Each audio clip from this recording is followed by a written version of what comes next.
የሻዕቢያ ታንኮች ድንበሩን አመሱት። መከላከያ አስደንጋጭ መግለጫ ወጣ። የሻዕቢያ ታንኮች የኢትዮጵያን ድንበር ጥሰው ገብተዋል ያለው የመከላከያ መረጃ ሰራዊቱ እርምጃ እንደሚወስድ አስታውቋል።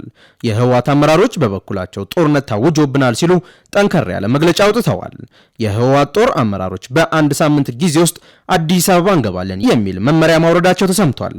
ለረጅም ጊዜያት የቀዘቀዘ ጦርነት በሚል ሲገለጽ የነበረው በኢትዮጵያ በኤርትራና በትግራይ ክልል የነበረው ውጥረት አሁን ላይ ወደ አዲስና አሳሳቢ ምዕራፍ ተሸጋግሯል።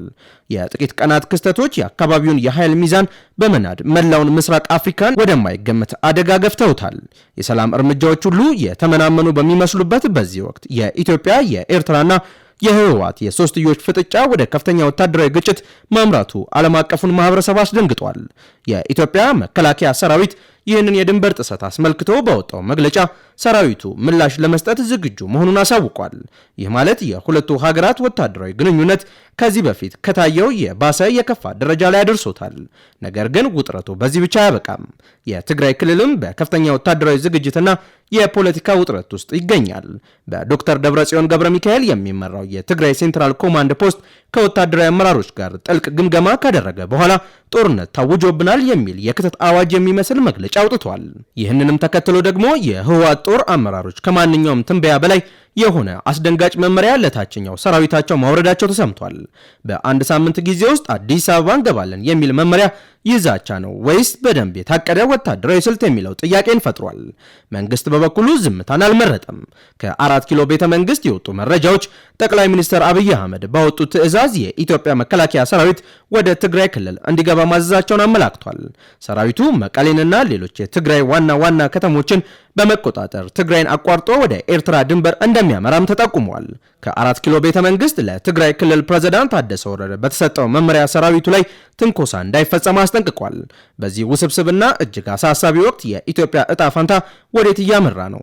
እነዚህ የሶስቱ አካላት ወታደራዊ እንቅስቃሴዎች በመጨረሻው ወዴት ይወስዱናል የሚለውና የምስራቅ አፍሪካን ታሪክ በአዲስ መልክ ሊቀይር ይችላል ስለተባለው ውጥረት ከኤርትራ ድንበር እስከ አዲስ አበባ የፖለቲካ ማዕከላት ድረስ የተፈጠሩትን አስደንጋጭ ክስተቶች በዝርዝር እንቃኛለን። ላይክ እና ሼር በማድረግ ጀምሩት። አዲስ ከሆናችሁ ደግሞ ሰብስክራይብ በማድረግ አዳዲስ መረጃዎችን ያገኙ። እስከ መጨረሻው አብራችሁን ቆዩ። ከፕሪቶሪያው የሰላም ስምምነት በኋላ ሰሜን ኢትዮጵያ አንጻራዊ ሰላም አግኝታ የነበረ ቢመስልም ከቅርብ ጊዜ ወዲህ ግን ቀጠናው ዳግም ወደ ከፍተኛ ወታደራዊ ፍጥጫ እያመራ መሆኑን የሚጠቁሙ ምልክቶች እየታዩ ነው። ወደ ዝርዝር መረጃዎቹ ከመግባታችን በፊት ነገሮች እዚህ ደረጃ ላይ እንዴት ሊደርሱ እንደቻሉ ወደ ኋላ መለስ ብለን ማየቱ እጅግ አስፈላጊ ነው። ከ3 ዓመት በፊት በደቡብ አፍሪካ ፕሪቶሪያ የተፈረመው የሰላም ስምምነት በሰሜን ኢትዮጵያ ለ2 ዓመታት የዘለቀውን ደም አፋሳሽ ጦርነት ያቆመ ታሪካዊ እርምጃ ነበር። ስምምነቱ ጠመንጃዎች ይርገቡ፣ ሰብአዊ እርዳታ ይግባ፣ መሰረታዊ አገልግሎቶች ይጀምሩ የሚሉ ተስፋዎችን ይዞ ብቅ ቢልም ተግባራዊነቱ ግን በብዙ ፈተናዎች የተከበበ ሆኖ ቆይቷል። ባለፉት ወራት በፌዴራል መንግስቱና በህወሓት መካከል ያለው ግንኙነት በጥርጣሬና በውጥረት የተሞላ ሆኗል።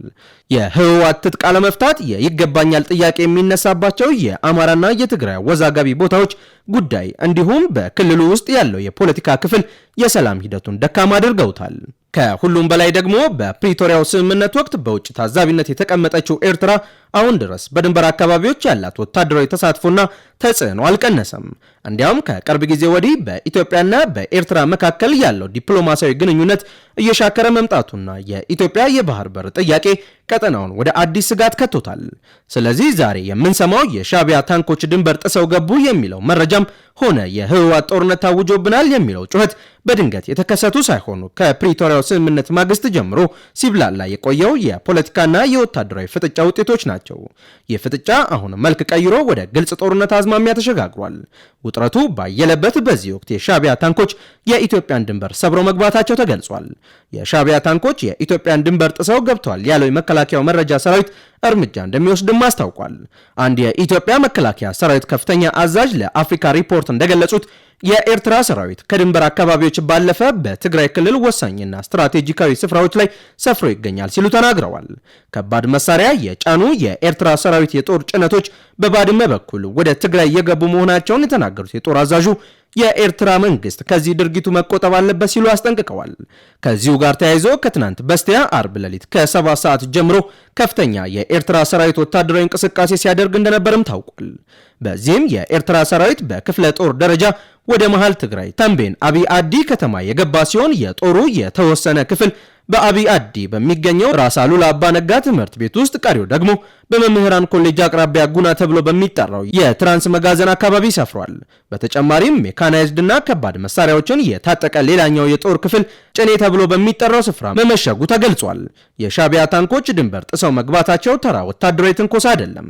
ተንታኞች እንደሚሉት ኤርትራ በፕሪቶሪያው ስምምነት ማግስት የኢትዮጵያ መከላከያ ሰራዊትና የህወሓት አመራሮች እየፈጠሩት ያለው መቀራረብ ስጋት ፈጥሮበታል።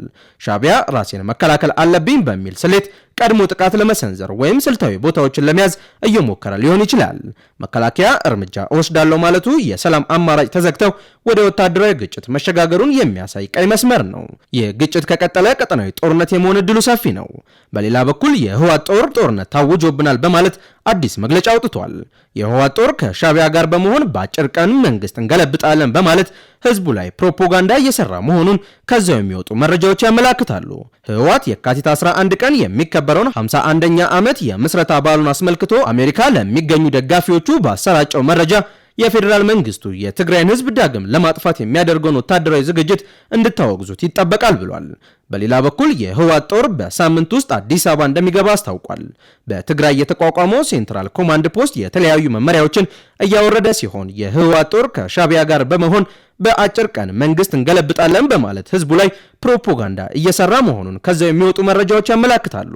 የፌዴራል መንግስት በበኩሉ ከባባድ የጦር መሳሪያዎችን የትግራይን ድንበር ላይ አጥሮ እየጠበቀ መሆኑ ተገልጿል። ባለፈው እሁድ ዶክተር ደብረጽዮን የሚመሩት ኮማንድ ፖስት በገመገመው መሰረት ከሻለቃ ጀምሮ ወታደራዊ አመራሮች የተሳተፉበት ግምገማ አካሂዷል። ከትግራይ የወጡ መረጃዎች እንደሚያመላክቱት በትላንትናው ግምገማ ስለ ጦርነቱ የኃይል አሰላለፍ፣ ስለ ጦርነቱ ቁልፍ ኢላማዎች እንዲሁም ስለ ጥቃት አቅጣጫና ከኤርትራ በኩል ስለሚገባው የመሳሪያና የኃይል ድጋፍ ተነስቷል። በሌላ በኩል የመከላከያ ሰራዊት ወደ ትግራይ ዋና ዋና ከተሞች እንዲገባና ትግራይን ከኤርትራ ጋር በሚያዋስኑ ድንበሮች እንዲሰፍር ትዕዛዝ መውጣቱ መነጋገሪያነትን ፈጥሯል። ጠቅላይ ሚኒስትር አብይ ለትግራይ ክልል ፕሬዝዳንት ለታደሰ ወረዳ አስተላለፉ በተባለው ትዕዛዝ ሰራዊት ትግራይን አቋርጦ ወደ ድንበር ሲገባ በሰራዊቱ ላይ ትንኮሳ እንዳይፈጸም የሚል መመሪያ መተላለፉ ተሰምቷል። በአሁኑ ወቅት በሰሜን ኢትዮጵያ ያለው ሁኔታ እጅግ አሳሳቢ ሆኗል። የሻቢያ ታንኮች ድንበር ላይ ናቸው። የህወሓት ዛቻ አየር ላይ ነው። የመከላከያ ሰራዊት ደግሞ ወደ ትግራይ እየተመመ ነው። ኢትዮጵያ ካለችበት ፈታኝ ወቅት አንጻር የጦርነት መፈንዳቱ ለሀገሪቱ ህልውና ትልቅ ፈተና ነው። ለመሆኑ የኤርትራ ጦር ድንበር መጣስና በሰሜን ኢትዮጵያ ከቁጥጥር እየወጣ ያለውን ውጥረት እንዴት ትመለከቱታላችሁ? ሐሳባችሁን በኮሜንት መስጫው ላይ አስፍሩልን። የዛሬው ዘገባችንን የተከታተላችሁትን ይመስል ነበር። በሌላ ዘገባ እስከምንገናኝ ድረስ ሰላም ቆዩ።